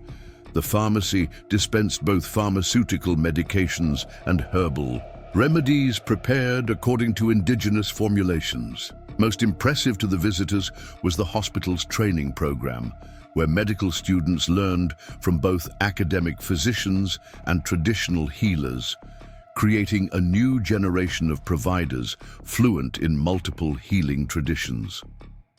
The original confrontation that defined this valley's approach to medicine wasn't ultimately about Comanche warriors protecting a nurse, Sarah explained, as they stood on the historic ridgeline where 60 warriors had once gathered. It was about communities recognizing that healing transcends the artificial boundaries we create between peoples. That evening, a ceremony was held on the same ridgeline, commemorating the day when Mary Thompson's refusal to choose sides in a territorial conflict had created something entirely new. Representatives from the Comanche Nation joined hospital staff, local residents, and the WHO delegation in a gathering that honored the past while looking toward the future.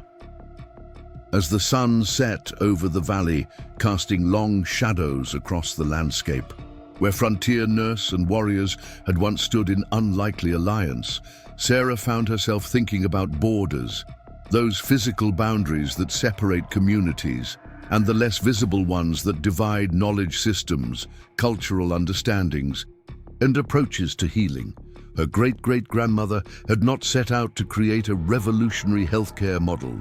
She had simply been a nurse committed to treating all who needed care, unwilling to accept that different worlds couldn't find common ground.